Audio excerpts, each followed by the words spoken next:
අද නිවෙස් වල සිදිය යුතු දෙයක් තියෙනවා. ඒ විදිහටම නිවෙස් කීපයක් එකතු වෙච්ච ගම, නගරය, රට තුල සිදිය යුතු දෙයක් තියෙනවා. කවුරු හරි අඩුම ගානේ එක්කෙනේ පවුලේ වෙනස් කෙනෙක් බවට පත් විය යුතුයි. එයාගේ ভাইබ්‍රේෂන්ස් බලපානවා පවුලේ අයට. හරි වෙනසක් සිද්ධ වෙනවා.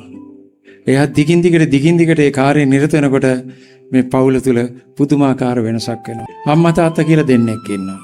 මේ දෙන්නට මේ භූමිකාව හොඳට කරන්න පුළුවන්. මේ ආකාරයෙන් කෙනෙක් වෙනස් විදිහට සිතනකොට සාමයේ, ප්‍රේමයේ, ප්‍රීතිය සහිතවම ක්‍රියාත්මක වෙනකොට එයා හැමතිස්සෙම මේකෙන් ක්‍රියා කරනකොට එයාට අපූර්ව නමක් දෙනවා ඍෂි භාෂිතේ. එයාට කියනවා කර්මයෝගී කියලා. පවුලක කර්මයෝගී කිය යුතුයි. එයාගේ ස්වභාවය ඒකයි. මේ කර්මයෝගී තනතුර දැරිය යුතු කෙනාමවයි. එයා තමයි දරුවොත් එක්ක ගැවසෙන කෙනා. එයා තමයි සමාජ සම්බන්ධතා වැඩි පවත්වන කෙනා. අනිත් කෙනා කවුද? අනිත් කෙනා අනිවාර්යයෙන්ම පියා විය යුතුයි. එයා අරිටි වෙනස්. එයා තමයි මේ නැවේ නියමුවා. එයාට හොඳ මීටර එකක් තියෙන්න ඕනේ. එයා තමයි තීන්දුව తీරන ලස්සනට මේ කරගෙන යන්නේ. ඒ තීන්දුව తీරන තුල තියෙන්නේ සාමය, ප්‍රේමය, ප්‍රීතිය මුල් කරගත් තීන්දුවයි. එයාට කියනවා ඥාන යෝගී කියලා. ඒකේ පරතරයට ගියාම හුඟා කිහිලට ගියොත් එයා ඒ තත්ත්වෙන් ඉහළම සංඛ්‍යාතයට එයාට තියෙන අමුතු නමක් ඥානී. ඍෂි කෙනෙකුට එහාට ගිය තත්ත්වයකට යන්න පුළුවන්. එයාට ඥානී. කර්මයෝගී තනතුරයි, ඥාන යෝගී තනතුරයි අනිවාර්යෙන් තිබිය යුතුයි. ඒ තුලින් ඉඳලා ඒගොල්ලෝ කටයුතු කරන්නේ. ඒතර මෙතනදී බලපාන ප්‍රධානම දේ තමයි මනස.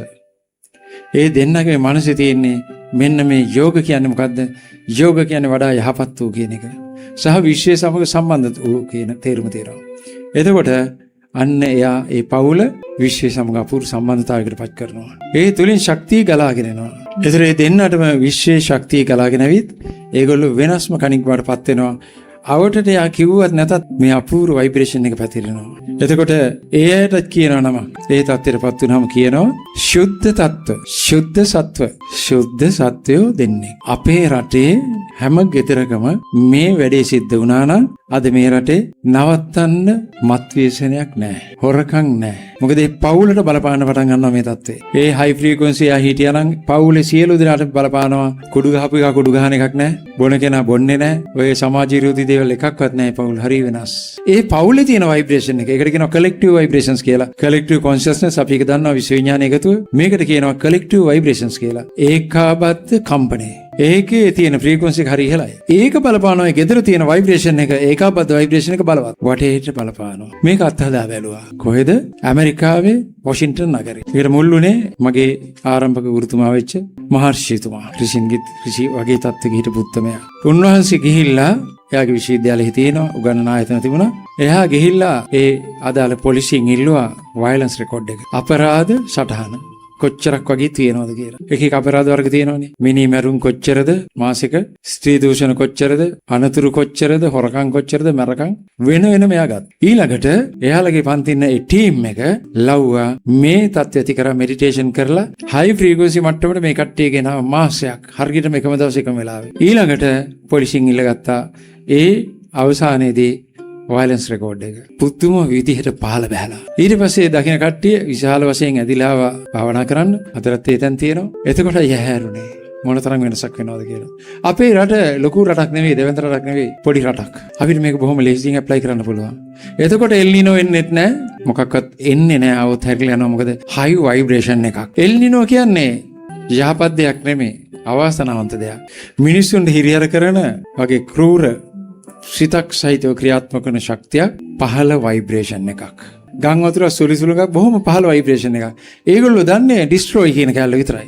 යුද්ධය කියන්නේ සාමය නැතිවීම කියන්නේ පහළ ভাইබ්‍රේෂන්ස්. ඒගොල්ලන්ට පුළුවන් එච්චරයි. විනාශය විතරයි. හැබැයි ඒ වගේ 7 ගුණයක් බලවත් කියලා කියනවා ඉහළ ভাইබ්‍රේෂන් එක. එතකොට යම් රටක ඉන්න අය ඉහළ ভাইබ්‍රේෂන් එකටපත් වුණොත් විශේෂණ ටිකට ඇඩ්‍රස් නැති වෙනවා. ඒක පටන් ගන්න ඕන කොතනින්ද? නිවසෙන්. Taman තුලින්. අපි කටි බලාගෙන ඉන්නේ කොතනින් පටන් ගන්නද?